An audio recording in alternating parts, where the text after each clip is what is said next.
The lonely beeping of the radar echoed through the bridge of the Star Wanderer, a small human exploration vessel. Captain Tom stood at the main window, his weathered face reflecting in the reinforced glass as he stared into the endless void of space. They were far from home, mapping the edges of neutral space where few human ships dared to venture. Captain Jack, the young radar operator, suddenly called out, "I'm picking up a strange signal. It's faint, but it looks like a distress beacon." Tom walked over to the radar station, his boots making soft thuds against the metal floor. The green screen showed a small blip, barely visible against the background noise. "How long has it been active?" he asked, leaning closer to get a better look. "According to the signature, nearly 3 weeks, sir." Jack's eyes widened as he read the data. "And there's something else. The energy pattern. It's not from any known human vessel." Tom straightened up, stroking his graying beard. "An alien distress signal. Active for 3 weeks, and no one's responded." He shook his head, a familiar sense of disappointment settling in his chest. Too many species out here cared only for themselves. "Plot a course," he ordered. "Let's see what we're dealing with."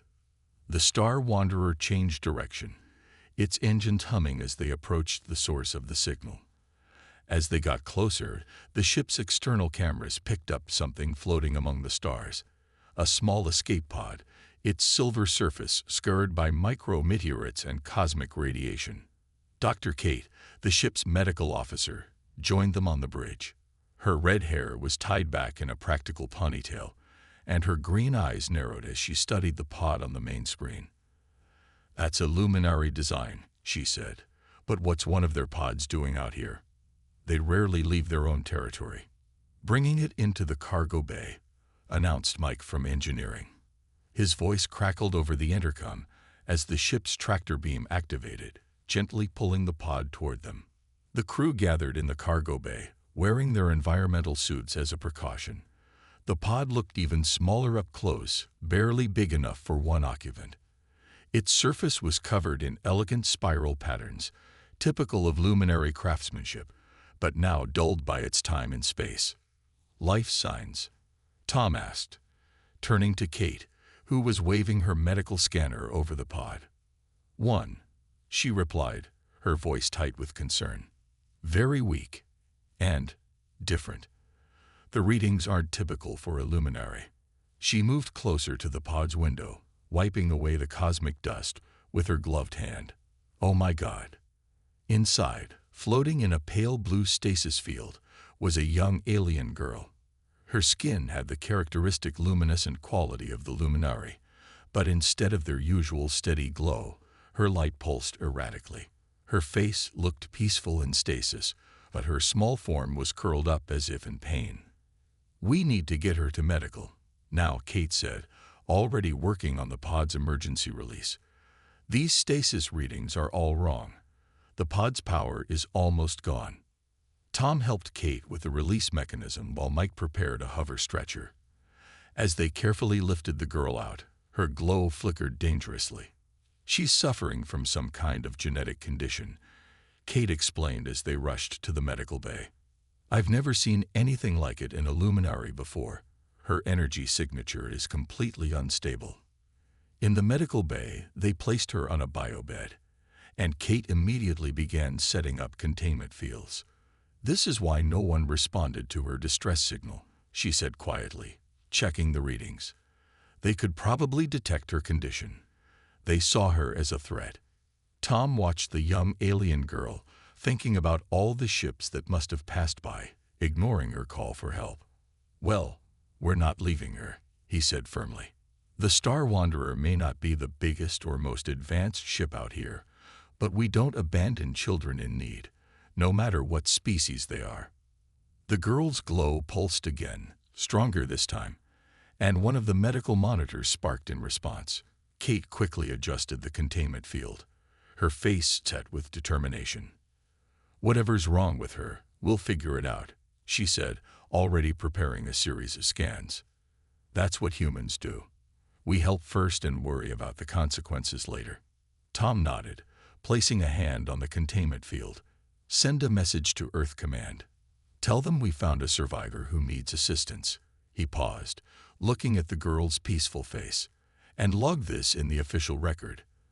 The human exploration vessel Star Wanderer has granted emergency asylum to one luminary child under the Interstellar Humanitarian Act." As if in response to his words, the girl's glow steadied slightly, becoming a softer, more stable light. The stars outside the medical bay window seemed to shine a little brighter, as if approving of their decision to help when no one else would. 3 days passed aboard the Star Wanderer before the alien girl showed signs of waking. Dr. Kate hadn't left the medical bay for more than a few hours at a time, monitoring her patient's vital signs and studying the unusual energy patterns that flickered across the girl's luminescent skin. "Doctor," the medical bay's AI announced, "the patient's consciousness levels are rising." Kate put down her coffee and moved quickly to the biobed. Captain Tom arrived moments later, having been notified by the ship's computer.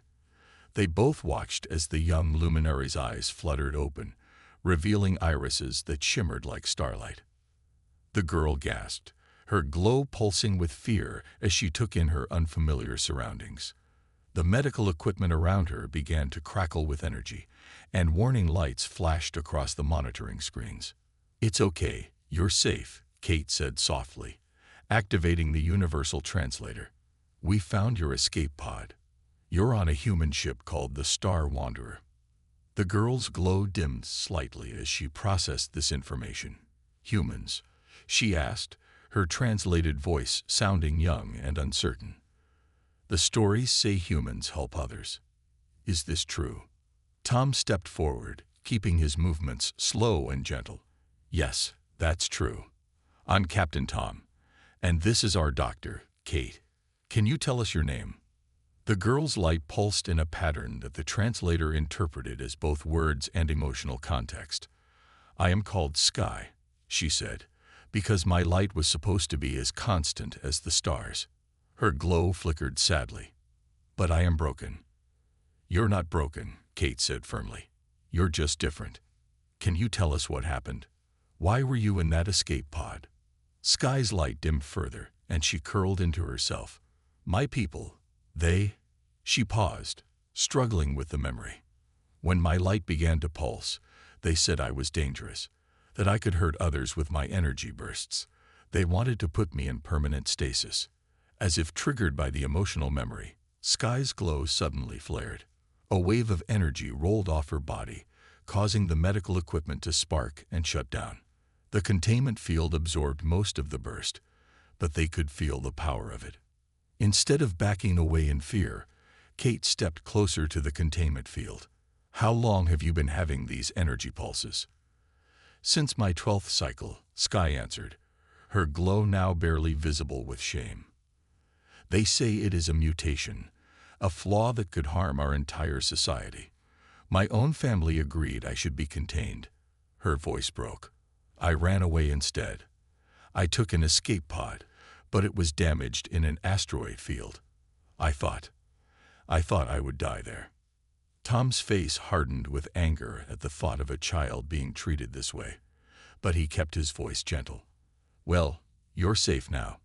No one on this ship is going to hurt you or lock you away." Sky looked up at him, her glow brightening slightly with hope. "But my pulses, they damage things.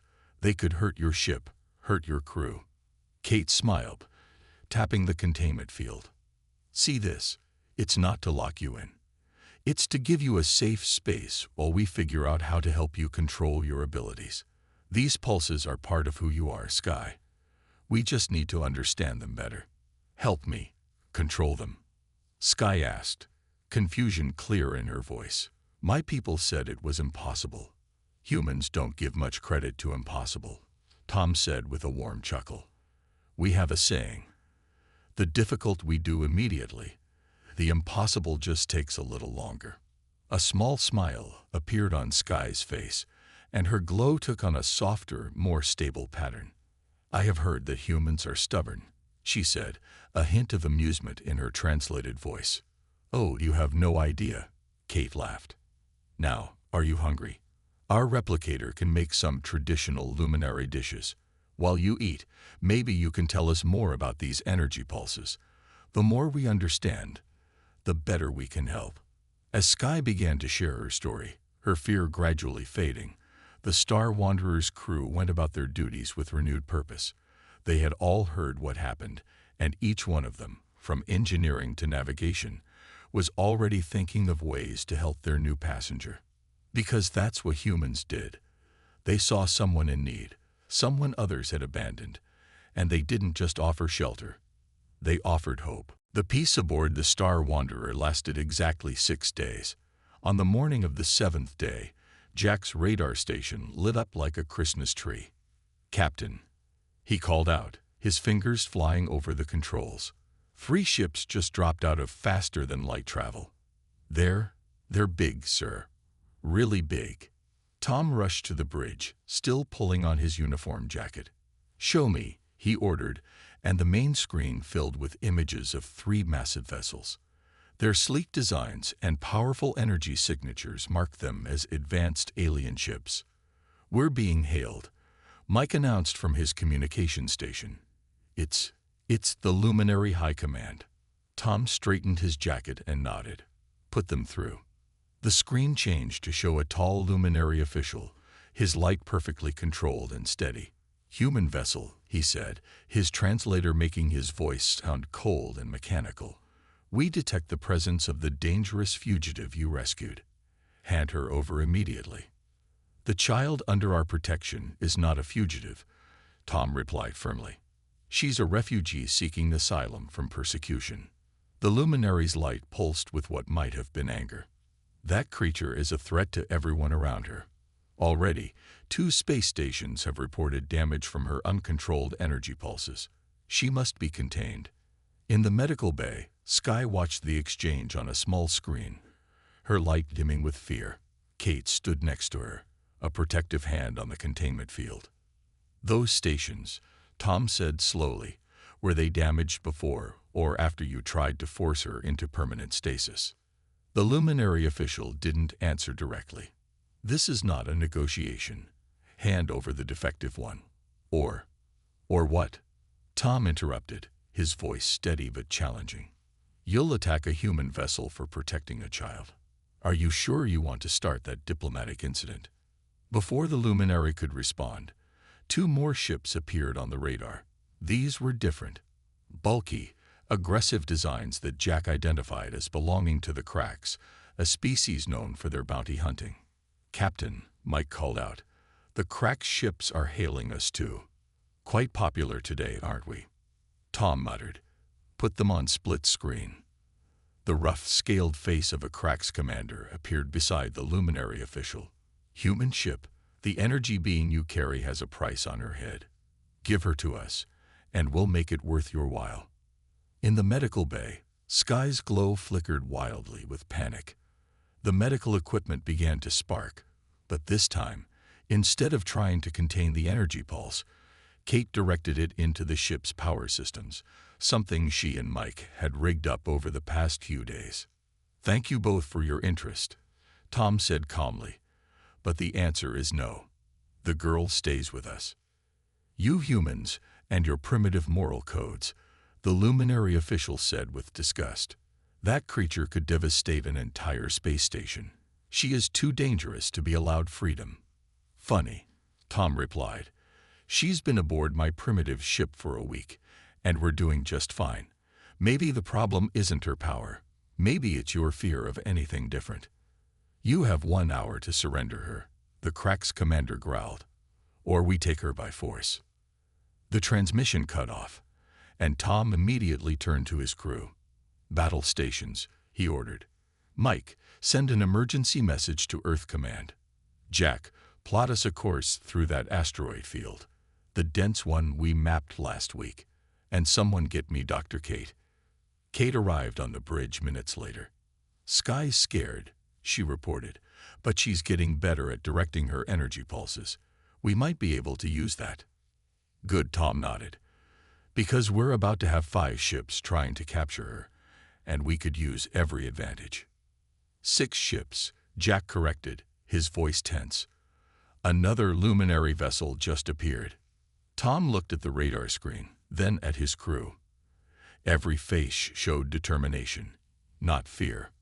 "Well," he said with a slight smile, "they say humans work best under pressure. Let's show them why you don't threaten someone under human protection." The Star Wanderer's engines hummed to life as they began moving toward the asteroid field. They might be smaller and less advanced than their pursuers, but they had two things the other ships didn't: a crew that cared more about doing right than doing what was easy, and a young passenger whose powers were just beginning to reveal their true potential. The chase was on, and humanity's reputation for stubborn defiance in the face of overwhelming odds was about to get another chapter. The asteroid field turned out to be their salvation. The Star Wanderer was small enough to slip between the massive rocks, while their pursuers had to take longer routes around the larger clusters. Tom had positioned their ship deep within the field, using the asteroid's natural interference to help mask their presence. In the medical bay, Kate stared at her screen, running the same tests for the 20th time. Something about Sky's energy readings kept bothering her. They seemed almost familiar, but she couldn't place why. "What are you thinking?" Sky asked quietly from within her containment field. She had gotten better at reading human facial expressions over the past week. "These patterns in your energy pulses," Kate said, bringing up a holographic display. "They're not random like your people thought. There's a rhythm to them, almost like..." She stopped suddenly, her eyes widening. "Computer, overlay Sky's energy pattern with the pulse readings from a forming neutron star." The computer displayed both patterns side by side. They were almost identical. "Oh my God," Kate whispered. "Sky, you're not broken. You're evolving. Your species must have evolved from energy beings near neutron stars. That's why you all have that steady glow. But you..." She turned to the young alien with excitement in her eyes. "You're showing signs of returning to that more powerful state." Sky's glow flickered with confusion. "But my people said..." "Your people were afraid because they didn't understand," Kate interrupted gently. "Look at this." She pointed to the display. "Your uncontrolled pulses are actually following a perfect mathematical sequence. They're not random bursts. They're your body trying to reach a new energy state." Just then, Tom's voice came over the intercom. "Kate, we've got company. One of the crack ships found us. We could use some good news. Captain, you need to come to medical. Now." Kate's voice was filled with barely contained excitement. Minutes later, Tom arrived, slightly out of breath from running. "Make it quick, Doctor. We don't have much time." Kate quickly explained her discovery, showing him the comparison of energy patterns. "Sky isn't dangerous. She's the next step in luminary evolution. These pulses aren't a defect. They're an advancement." "That's fascinating," Tom said, glancing nervously at the radar display, showing the approaching crack ship. "But how does it help us right now?" "Because," Kate said with a smile, "if the pulses follow a mathematical pattern, they can be predicted. And if they can be predicted, they can be controlled." Sky finished, her glow brightening with hope. "Exactly," Kate nodded. "Sky, remember how you've been pushing your energy into the ship's power systems? Try it again. But this time, focus on matching the rhythm I show you." Kate displayed a simple pulsing pattern on the screen. Sky concentrated, her light beginning to pulse in sync with it. This time, instead of wild sparks, her energy flowed smoothly into the ship's systems. "Power levels rising," Tom reported, watching the ship's readings. "Whatever you're doing, it's working." "Now," Kate said to Sky, "let's try something a little more complex." Over the next hour, as they played hide and seek with the crack ship in the asteroid field, Sky practiced controlling her pulses. Each success made her glow brighter with confidence. She learned to direct her energy, to control its intensity, and even to focus it in specific directions. "You know what this means," Tom said, watching Sky easily power up the ship's shields. "You're not just safe to be around. You're extraordinary. Your abilities could revolutionize space travel, power generation, maybe even help terraform planets. But my people didn't want to understand, Sky said softly. They just wanted me gone. Then they gave up their chance to be part of something amazing, Kate replied. She turned to Tom. Captain, we need to show the other ships what Sky can really do. Not as a weapon, but as proof that she's not a threat. She's a gift. Tom nodded slowly, a plan forming in his mind. Sky, he said, how would you feel about giving our pursuers a little demonstration? Sky's glow pulsed with determination. I'm not afraid anymore, she said. The humans helped me understand myself. Now I want to help them understand too. As if to emphasize her point, she pulsed her energy in a perfect rhythm, causing the ship's lights to dance in harmony with her glow. What her people had seen as a dangerous flaw was becoming something beautiful under the guidance of humans who chose to help rather than fear. The Star Wanderer's crew watched in amazement. They had protected Sky when everyone else wanted her contained, and in return, she was showing them wonders they had never imagined possible. The emergency message Tom had sent to Earth Command turned out to be the game changer they needed. As the Star Wanderer continued its careful dance through the asteroid field, avoiding their pursuers, the ship's long-range sensors detected multiple faster-than-light jumps. Captain, Jack called out, his voice filled with relief. 5 ships just appeared at the edge of the system. They're ours, sir. Human ships. The bridge crew watched as the new arrivals appeared on their main screen. Leading the group was the massive form of the UES Defender, one of Earth's most advanced warships. Behind it came 3 patrol cruisers and a research vessel. This is Admiral Rogers of the UES Defender to Star Wanderer. A strong voice came through their communications. Heard you could use some company, Captain Tom. Tom couldn't help grinning.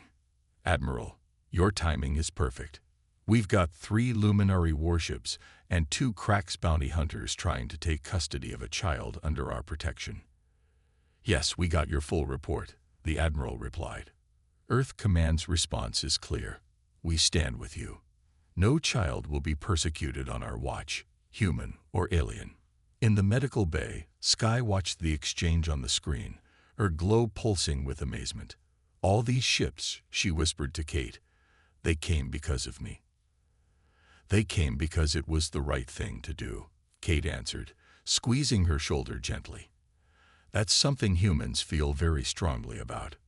The luminary ships, which had been closing in on the Star Wanderer's position, suddenly pulled back. The Krax vessels, however, moved forward aggressively. Krax vessels, this is Admiral Rogers. The transmission went out. The child is under official human protection now. Any hostile action will be met with appropriate force. The bounty on her is worth a small fortune. The Krax commander growled back. Human protection or not. The bounty has been matched, Rogers interrupted. Earth Command has deposited an equal amount to be paid to any ship that helps protect her. So, what's it going to be? Fight the combined human fleet or earn the same money helping us? There was a long pause. Then, surprisingly, the Krax ships turned around, their weapons powering down. We accept your terms, the commander said gruffly. Our ships will help protect the girl. Tom shook his head with a smile. Trust Admiral Rogers to turn bounty hunters into allies with a simple business proposition. But they weren't done yet. The research vessel that had arrived with the human fleet moved closer to the Star Wanderer. This is Dr. Maria from the Science Institute. A new voice joined the channel. Dr. Kate, we've reviewed your findings about the girl's energy patterns. We have similar readings from other species showing evolutionary jumps. This could be the breakthrough we've been looking for in understanding species advancement. As if responding to a signal, more ships began appearing at the edge of the system. These weren't warships or bounty hunters. They were refugee vessels, medical ships, and research craft from various species. Word had spread about the young luminary girl who could control stellar-level energy, and about the humans who chose to protect her. Captain, Mike called from his communication station. We're getting messages from all over. There are others like Sky, different species, different abilities, but all showing signs of evolutionary changes. They're asking for sanctuary. Tom looked at his screen, watching as more ships arrived. Some carried other outcasts, some brought scientists eager to study and help, and others were simply those who believed in protecting the vulnerable. The asteroid field that had been their hiding place was becoming a gathering point for something much bigger. "Send them these coordinates," Tom ordered. "Tell them all. Earth stands with those who need protection. We'll establish a safe zone right here." In the medical bay, Sky's glow had become steady and bright, but now it was from joy rather than control. "I never imagined," she said softly, "that running away would lead to this, that there were others like me." Kate smiled, watching the growing fleet of ships on their screen. "That's the thing about reaching out for help," she said. "Sometimes you find out you're not alone. And sometimes you help create something bigger than yourself." The Star Wanderer, once a lone ship protecting a single child, now floated at the center of a growing alliance. It was becoming a symbol of hope for those who were different, those who needed protection, and those who believed that compassion was more important than fear. Humanity had not just protected one alien girl. They had started a movement. The peace of the new sanctuary lasted 3 days before the Luminary High Command made their final move. This time, they didn't come with just 3 ships. They came with a fleet. 37 vessels just dropped out of faster-than-light travel.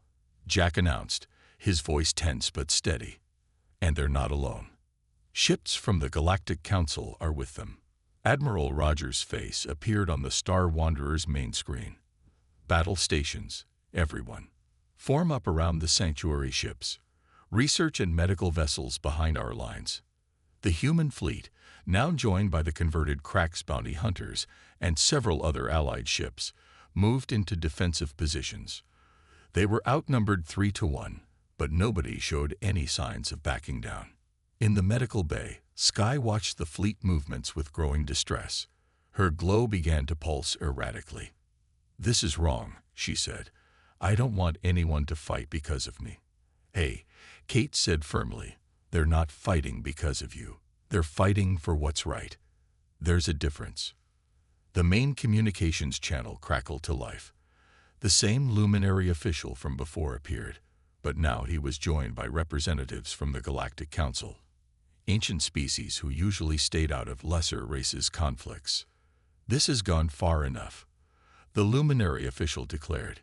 "You harbor a dangerous anomaly that could destabilize the entire sector. The Council agrees. The girl must be contained." "What I see," Tom replied, standing tall on his bridge, "is a child who's learned to control abilities you were too afraid to understand. A child who represents the next step in evolution, not just for her species, but maybe for all of us." "You're allowing your emotions to cloud your judgment," one of the council members said. "This is bigger than one child. The girl's power readings are off the scale. She could destroy entire space stations, or she could help power them." Admiral Rogers cut in. "Our scientists have already proven she can safely channel energy into our systems. She's not a weapon. She's a gift." Sky stepped forward in the medical bay. "Captain," she said, her voice stronger than ever before, "let me speak to them." Tom nodded, and Sky's image was added to the main channel. Her glow was steady now, controlled but powerful. "I wanted to hide once," she said, addressing her people and the council. "I was afraid of what I was becoming, because you taught me to be afraid. But the humans showed me another way. They helped me understand my power instead of fearing it." As she spoke, her glow began to pulse in the beautiful stellar rhythm she had mastered. The energy readings that had once caused panic now formed patterns that even the council members watched with fascination. "Look around you," Sky continued. "In this sanctuary there are others like me. Different species, different abilities, but all of us changing. You can't stop evolution by being afraid of it.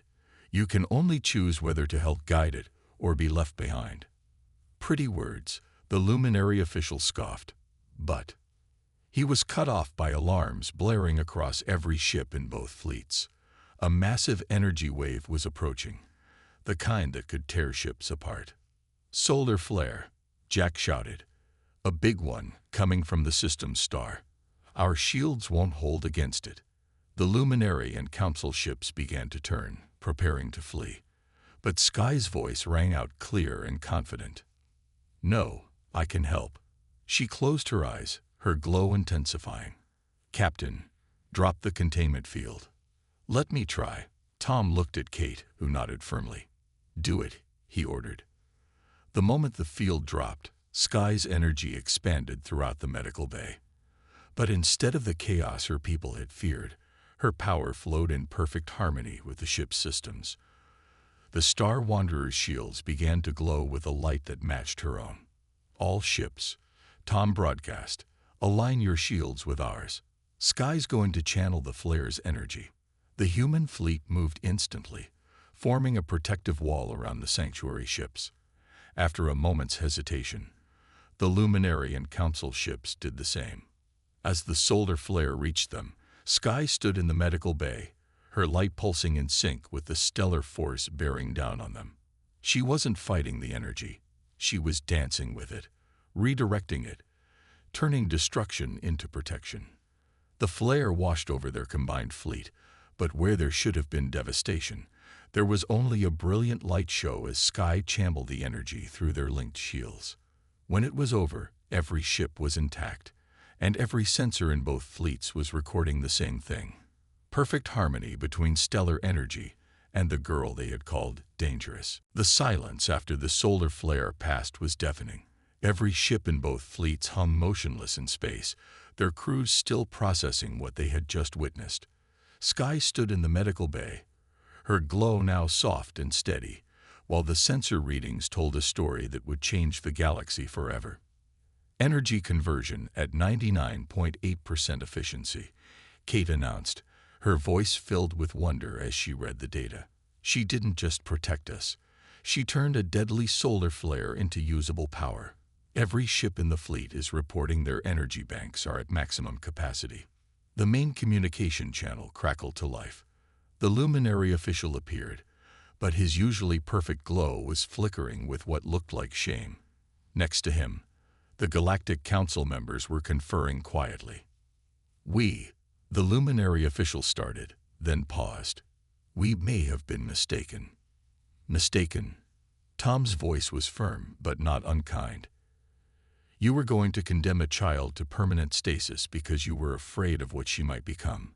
Look at what she actually became instead, because someone gave her a chance." The council members finished their discussion. The eldest among them, a being of pure energy themselves, spoke. "The human captain speaks truth. We have long prided ourselves on our wisdom, yet we too were blinded by fear. This child, Sky, has shown us something remarkable." Sky stepped forward, her voice clear and confident. "I'm not the only one. There are others in the sanctuary, all of them showing new abilities. We're not mistakes or dangers. We're the next step. And with help from humans and others who aren't afraid of change, we can learn to use these gifts to help everyone." Admiral Rogers joined the channel.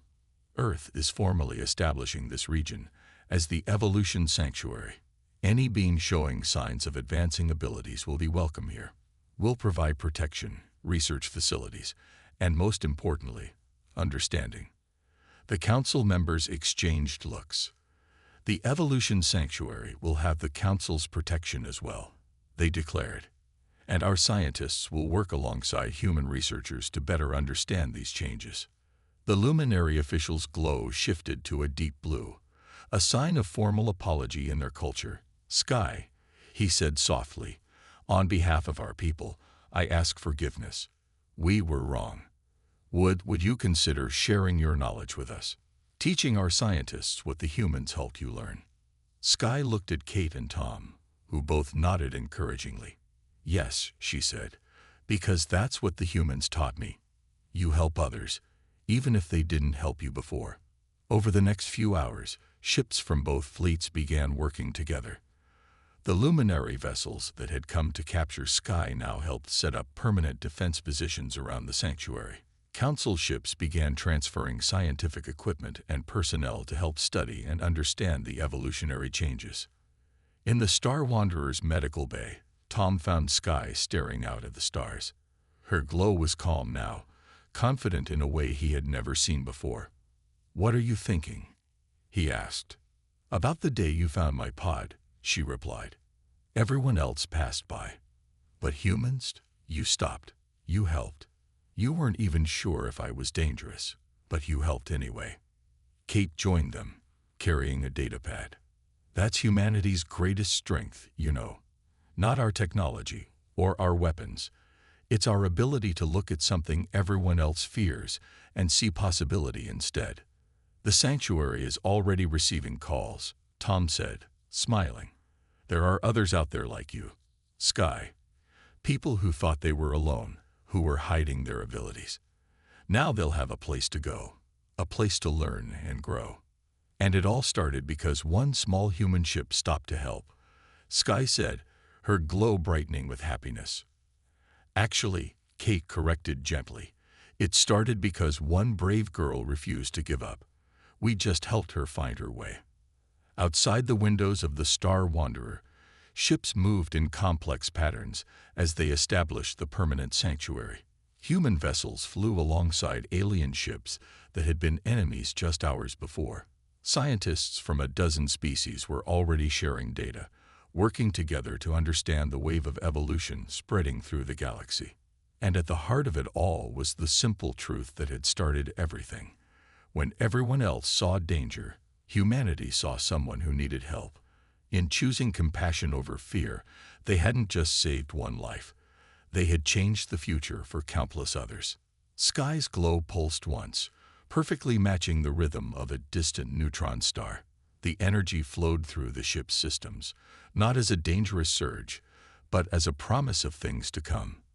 The next step in evolution had arrived, and thanks to humanity's stubborn refusal to abandon those in need, it would be guided by compassion rather than fear. The stars seemed to shine a little brighter that day, as if celebrating the beginning of a new era, one that started with a simple act of kindness in the depths of space.